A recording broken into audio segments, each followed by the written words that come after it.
यूं ही नहीं ताज ताज बन जाता है। शिल्पकारों का हुनर और चुनिंदा संगमरमर ताज को नायाब बनाते हैं। कुछ ऐसे ही चुनिंदा जगहों से बस खास ही चुनकर लाता हूँ। कतरे कतरे को मैं हीरे सा परखता हूँ। यूं ही नहीं मैं रजनीगंधा बन जाता हूँ। मोहम्मद के मुद्दे पर भयंकर हंगामा चल रहा है। यूपी के बरेली में तो शुक्रवार को आई लव मोहम्मद के नाम पर गजब उत्पात हुआ। पुलिस पर पथराव हो गया, शहर का माहौल खराब करने की कोशिश हुई और अब इस मामले में बड़े बड़े खुलासे हो रहे हैं। बरेली में जो हिंसा हुई उसके पीछे किसका हाथ था, यह सामने आ गया है। पुलिस की एफआईआर से जो जानकारी मिली है वो हैरान करने वाली है। बरेली हिंसा के बाद योगी सरकार के एक्शन से अब हंगामा करने वाले कांप रहे हैं। मौलाना तौकीर रजा ने बरेली में लोगों को भड़काकर अपनी ताकत दिखाने की कोशिश की, लेकिन शायद मौलाना तौकीर रजा भूल गए थे कि यूपी में किसका शासन है। सीएम योगी ने उत्पात करने वालों की कायदे से डेंटिंग पेंटिंग कर दी है और इसी का नतीजा है कि बरेली हिंसा के आरोपियों के खिलाफ लगातार एक्शन हो रहा है। तौकीर रजा गिरफ्तार हो चुके हैं और उनके करीबियों के खिलाफ भी प्रशासन का डंडा बरस रहा है। यानी 2 दिन में सीएम योगी ने सारा हल्ला हंगामा शांत कर दिया। जो तौकीर रजा कहते थे कि हमने मुसलमान को सड़क पर आने से रोक रखा, नहीं तो ये होगा वो होगा, वो तौकीर रजा आज की डेट में गिरफ्तार है और कोई चू चपड़ नहीं हो रही। अब तो आई लव मोहम्मद का जवाब आई लव योगी आदित्यनाथ के पोस्टर से दिया जा रहा है। एक तरह से मैसेज दिया जा रहा है कि यूपी में हंगामा करने का क्या अंजाम हो सकता है। दूसरी तरफ आई लव मोहम्मद के नाम पर महाराष्ट्र में भी हंगामा करने की कोशिश की जा रही है, लेकिन वहां भी सीएम देवेंद्र फडणवीस के सख्त रुख से हंगामा करने वालों की मुश्किल बढ़ गई। कुल मिलाकर आई लव मोहम्मद के नाम पर जो मुसलमानों को भड़काने का प्रयास हुआ, जो विवाद हुआ, वो अभी तक रुकने का नाम नहीं ले रहा। यूपी से लेकर महाराष्ट्र तक आज क्या हुआ है, योगी रौद्र रूप क्यों दिखा रहे हैं, मौलाना तौकीर रजा का क्या हुआ, क्या पुलिस को जान से मारने की साजिश थी बरेली में, सब बताऊंगा, लेकिन पहले झलक देखिए।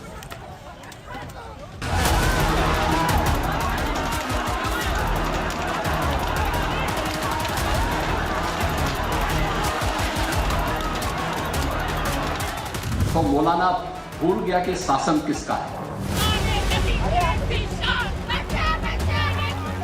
कभी कभी बुरी आदतें जाती नहीं लोगों की, उनकी डेंटिंग पेंटिंग करवानी पड़ती है कायदे से।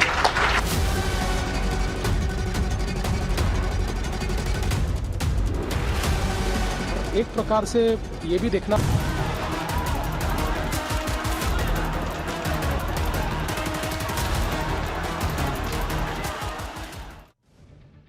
शुक्रवार यानी 26 सितंबर को बरेली में आई लव मोहम्मद के नाम पर जमकर बवाल हुआ था। बरेली में सैकड़ों लोग आई लव मोहम्मद के नारे लगाते हुए जमा हो गए थे। दरअसल मौलाना तौकीर रजा ने मुसलमानों से आई लव मोहम्मद के मुद्दे पर प्रोटेस्ट के लिए कहा था और नतीजा यह हुआ कि भारी भीड़ जमा हो गई। उसके कुछ देर बाद ही पुलिस पर पथराव शुरू हो गया और पुलिस पर गोली तक चला दी गई। भीड़ को काबू करने के लिए पुलिस ने लाठीचार्ज किया और उस पर भी जमकर सियासत हुई। लेकिन अब बरेली में हुए हंगामे का सच सामने आ रहा है। पुलिस ने जो एफआईआर दर्ज की है उससे बड़ी साजिश का खुलासा हो रहा है, जिसके मुताबिक बरेली में हुए हंगामे में तौकीर रजा आरोपी नंबर 1 है। प्लान बनाकर साजिश के तहत हिंसा हुई थी, यह एफआईआर में लिखा है। तौकीर रजा ने कहा था कि शहर का माहौल बिगाड़ना है, चाहे इसके लिए पुलिस वालों को मारना ही क्यों ना पड़े। मुसलमानों को अपनी ताकत दिखानी है। इस प्रदर्शन में अपराधियों को भी बुलाया गया था। प्रदर्शन में सिर तन से जुदा के नारे भी लगे थे। पुलिस पर अवैध हथियारों से फायरिंग की गई थी। पुलिस वालों से डंडे छीन के हमले हुए। पुलिस पर पेट्रोल बम से भी हमला किया गया। पुलिस कर्मियों पर धारदार हथियारों से हमला हुआ। पुलिस को बड़ी संख्या में अवैध हथियार बरामद हुए हैं, जिसका इस्तेमाल पुलिस पर हमले के लिए किया गया था। पुलिस के मुताबिक यह सब माहौल खराब करने की साजिश थी, लेकिन मौलाना तौकीर रजा भूल गए कि यूपी में किसका शासन है। पुलिस के मुताबिक बरेली में हंगामे और हिंसा का मुख्य आरोपी मौलाना तौकीर रजा ही है। लोगों को भड़का के अपनी राजनीति चमकाने के लिए मौलाना तौकीर रजा ने यह सब किया था। बरेली हिंसा के लिए कितने बड़े स्केल पर प्लानिंग की गई थी, सूत्रों के हवाले से जो खबर आ रही है वो आपको बताता हूं। दंगा भड़काने के लिए 40,000 लोगों को बुलाने की तैयारी थी। 5 थाने जहां मामले दर्ज हैं, वहां करीब 390 मस्जिदें हैं। हर मस्जिद में 100 लोगों को जमा करने का प्लान था। जुमे की नमाज के बाद इस्लामिया कॉलेज ग्राउंड जाने का प्लान था। इस्लामिया ग्राउंड से हिंसा भड़काने की साजिश थी। व्हाट्सएप के जरिए लोगों को भड़काया गया। पुलिस को 5 व्हाट्सएप ग्रुप और एक फेसबुक पेज का पता चला है, जिसके जरिए लोगों को बुलाया और भड़काया गया। हंगामे की प्लानिंग करीब 7 दिन पहले से शुरू हो गई थी।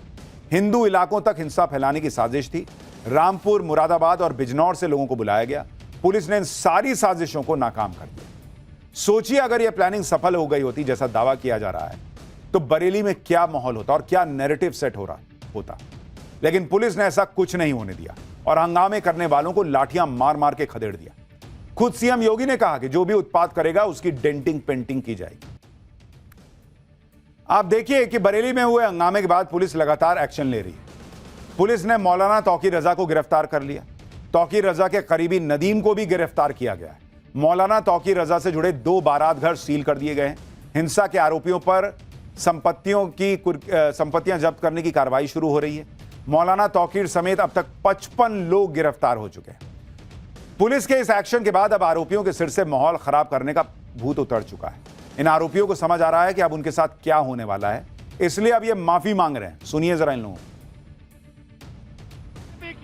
अफसोस है, माफी मांगते हो?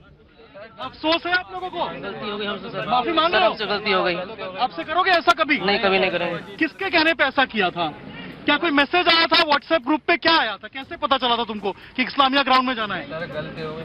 गलती हो गई, कैसे पता चला ये बताओ, कैसे पता चला था? गलती अब करोगे आज के बाद तुम लोग? इसीलिए मैं बार बार कहता हूं कि ये देश इतनी तेजी से आगे बढ़ रहा है, हिंदू हो, मुसलमान हो, सिख हो, ईसाई हो, सबको उस तरक्की में जुड़ना चाहिए। नेता, सियासतदान ये मिलकर भड़का देते हैं और फिर जब ये सब होता है तो इनके घर वाले ही ना परेशान होंगे। बॉस, सर तन से जुदा के नारे लगाने पे आपके ही घर वाले परेशान होंगे ना जब आप अरेस्ट होइएगा। पुलिस के मुताबिक बरेली में जो हंगामा हुआ, हिंसा हुई, उसके लिए मौलाना तौकीर रजा जिम्मेदार है और तौकीर रजा के कहने पर उसके सहयोगी ने प्लान बनाया। बरेली हिंसा के मास्टरमाइंड के बारे में बताता हूं। सूत्रों के मुताबिक मौलाना तौकीर के करीबी डॉक्टर नफीस और नदीम खान ने साजिश रची। डॉक्टर नफीस को तौकीर का राइट हैंड कहा जाता है। वहीं नदीम तौकीर के संगठन IMC का जिला अध्यक्ष रहा है। नदीम ने नमाज के वक्त लोगों को व्हाट्सएप कॉल किया था, लोगों से हथियार लाने को कहा था जिससे हमला किया जा सके। मौलाना तौकीर और नदीम दोनों गिरफ्तार हो चुके हैं और नफीस के खिलाफ प्रशासन का एक्शन हो रहा है। देखिए रिपोर्ट। रजा के तमाम जो सहयोगी हैं, उनके जो ठिकाने हैं, उसके ऊपर भी कार्रवाई होती हुई नजर आ रही है। नफीस जिसका ऑफिस हुआ करता था बरेली के मेन चौराहे के पास, उसके ऊपर भी अब जो सीलिंग की कार्रवाई है वो शुरू हो गई है। उसके ऑफिस के नीचे जो तमाम दुकानें थी, इनको भी देखिए अब यहाँ पर सील किया जा रहा है। क्या बताया गया कि ये सील करेंगे? कुछ पता नहीं सर अभी क्या चल रहा है यहाँ पे। तो आप लोग खाली क्यों कर रहे हैं अचानक से? सर हमसे खाली करने को कहा गया, बस ये बताओ। खाली करने को कहा गया। देखिए इनको खाली करने को कहा गया है और ऐसे ही तमाम दुकानें हैं, इन सभी दुकानों के ऊपर जो कार्रवाई है वो हो रही है। इन सभी दुकानों को सील करने की जो बात है वो निकल के सामने आ रही है। इसके ठीक ऊपर अगर आप देखेंगे तो ये डॉक्टर नफीस जो है, जो कि तौकीर का बेहद करीबी बताया जाता है, बाकी मुकदमों में भी इसका नाम है, उसका ऑफिस है और ये उन मार्केट का मुतव्वली भी है, ये कहा जा रहा है। आई लव मोहम्मद के जरिए मौलाना तौकीर रजा अपनी ताकत दिखाना चाह रहे थे। बरेली में लोगों को भड़काया, भीड़ जमा की, पुलिस पर हमला किया, गोली तक चलाई गई, ये आरोप लग रहे थे। लेकिन ये सब करके भी मौलाना तौकीर मुसलमानों का समर्थन नहीं हासिल कर पाए। बरेली के मुसलमानों का साफ कहना है कि अगर इजाजत नहीं थी तो प्रदर्शन नहीं करना चाहिए था और अब सरकार जो कर रही है वो ठीक कर रही है, ये बरेली के मुसलमान कह रहे हैं। योगी सरकार से ये गुजारिश है कि बस बेकसूरों पे किसी तरह का कोई जुल्म ना हो, बाकी जो दोषी हैं उन पे कड़ी से कड़ी कार्रवाई हो। हमारे संविधान के दायरे में रह के कोई भी बात कही जाए तो बेहतर है और जब प्रशासन किसी चीज को मना करता है तो कोई ना कोई बात होती है तो उसकी बात भी मानना चाहिए हमें कहीं ना कहीं। अगर जो प्रशासन जिसकी आपको इजाजत नहीं देता तो वो चीजें आपको नहीं करना चाहिए, जिससे आम लोगों को कोई समस्या हो, कोई दिक्कतें हो। डीएम ने जब उस चीज को अनुमति नहीं दी है उस चीज को, तो वो चीज नहीं करनी चाहिए, चाहे वो 5% हो या 10% लोग करें, किसी को नहीं करनी चाहिए जो कराया गया है इसके अंदर। आई लव मोहम्मद का विवाद तो अब स्कूलों तक भी पहुंच गया है। यूपी के सीतापुर में एक स्कूल में बच्चों से आई लव मोहम्मद लिखवाने की घटना का खुलासा हुआ। अमर बापू शिक्षा निकेतन स्कूल में स्लोगन प्रतियोगिता का आयोजन किया गया और टीचर ने बच्चों से कॉपी पर आई लव मोहम्मद लिखने को कहा। हिंदू मुस्लिम सभी छात्रों से आई लव मोहम्मद का स्लोगन लिखवाया गया। इसके बारे में जब बच्चों ने अपने घर में बताया तो हंगामा हो गया। स्कूल में बच्चों से आई लव मोहम्मद लिखवाने के मामले पर विवाद खड़ा हो गया। बड़ी संख्या में हिंदू संगठनों के लोग स्कूल के बाहर पहुंचे और एक्शन की मांग की। विवाद बढ़ा तो प्रशासन ने स्कूल को 3 दिन के लिए बंद कर दिया। इसके अलावा पुलिस ने मामले में केस भी दर्ज किया। स्कूल प्रबंधक समीउद्दीन उर्फ शौकत के खिलाफ केस हुआ है। प्रधान प्रतिनिधि नईमुद्दीन के खिलाफ भी केस दर्ज किया गया है। स्कूल के 2 शिक्षकों के खिलाफ भी केस दर्ज हुआ है। स्कूल के बच्चों ने कहा कि साहिबा मैम ने स्लोगन नहीं लिखने पर सजा देने की बात कही थी। अब पुलिस पूरे मामले की जांच कर रही है। आई लव मोहम्मद को लेकर कानपुर से लेकर बरेली और सीतापुर तक हंगामा चल रहा है और हर जगह कानून के मुताबिक एक्शन हो रहा है। आरोपियों का ट्रीटमेंट चल रहा है। जिस आई लव मोहम्मद के पोस्टर को विवाद का मुद्दा बनाया जा रहा था, अब उसका जवाब आई लव योगी के पोस्टर से दिया जा रहा है। यूपी के कई शहरों में आई लव योगी के पोस्टर लगाए गए। इनमें यूपी पुलिस के लिए भी बधाई लिखी हुई है। जिस तरह से बरेली में साजिश को नाकाम किया गया, उसके बाद ये पोस्टर लगे। आप देखिए कि लखनऊ, वाराणसी और आगरा में आई लव योगी के पोस्टर लगे हैं। इसके जरिए मैसेज देने की कोशिश हो रही है कि यूपी में हंगामा और उत्पात नहीं चलेगा। सीएम योगी खुद कह रहे हैं कि यूपी में उत्पात करना नरक के रास्ते पर चलने जैसा है। सुनिए एक बार। अब ये डबल इंजन की सरकार है। अगर बेटी की सुरक्षा पे हाथ डालने का प्रयास किया, व्यापारी के प्रतिष्ठान में आग लगाने का प्रयास किया, उत्साह और उमंग के उत्सव में कहीं पर अगर अराजकता पैदा करने का और उपद्रव पैदा करने का कुत्सित प्रयास किया, तो मान करके चलिए कि ये रास्ता उनका सीधे नरक में जाने का होगा, सीधे नरक में। यानी योगी राज में उपद्रवियों का ऐसा इलाज हो रहा है जो उन्होंने भी सोचा ना होगा। और अब वक्त है हमारे खास सेगमेंट सोचा है कभी का, जिसमें वो सवाल जो आपके दिमाग की बत्ती जला दे। आज आपको बताते हैं कि किसी को उबासी लेता हुआ, यानी यौन करता हुआ देखकर, जमाई लेता देखकर सामने वाले को उबासी क्यों आने लगती है। ऐसा अक्सर होता है कि जब हमारे सामने कोई उबासी लेता है, जमाई लेता है, तो हमें भी उबासी आने लगती है, नींद सी आने लगती है। दरअसल उबासी उन इंसानी बिहेवियर्स में आती है जिन्हें कई बार विजुअली कंटेजियस भी माना जाता है। मतलब सिर्फ उबासी की बात नहीं, कई ऐसे और बिहेवियर होते हैं जो सामने वाले को करता देखकर आप भी वो करने लग जाते हैं। लेकिन ये होता क्यों है? ऐसा हमारे दिमाग में मौजूद मिरर न्यूरॉन्स की वजह से होता है। मिरर न्यूरॉन्स हमारे सामने हो रही चीज को हूबहू कॉपी करने का सिग्नल और कमांड देते हैं। नाम में ही देख रहे हैं मिरर है, तो मिरर में कोई चीज आपकी रिफ्लेक्ट होती है, तो वैसे ही सामने वाले को देखा, वो रिफ्लेक्ट हो गया और वहां से मैसेज आया कि भाई यही तुम भी करो। जैसे ही सामने कोई उबासी लेता है, मिरर न्यूरॉन्स एक्टिवेट हो जाते हैं और हमें भी उबासी लेने का ऑटोमेटिक कमांड देते हैं कि भाई तेरे को भी नींद आ रही है, थकान हो रही है, तू भी जमाई ले ले। उबासी लेने की इच्छा करीब 6 गुना बढ़ जाती है। ऐसा नहीं कि केवल इस तरह से सिर्फ उबासी फैलती है, हंसना, कई बार नहीं होता सामने वाला हंसा तो आपको भी देख के हंसी आने लगती है।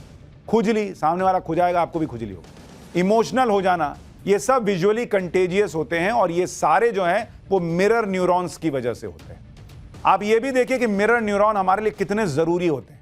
और इसे आप ऐसे समझ सकते हैं कि जब बच्चे पैदा होते हैं तो वो केवल हमें कॉपी करके ही सब कुछ सीखते हैं और बड़े होते हैं। इसमें मिरर न्यूरॉन की भूमिका बहुत अहम होती है, जिससे बच्चों को मैसेज आता है कि अच्छा ये चीज करनी है, ये चीज ऐसे करनी है, ये चीज नहीं करनी। तो वही मिरर न्यूरॉन कहता है कि भैया आ गई जमा।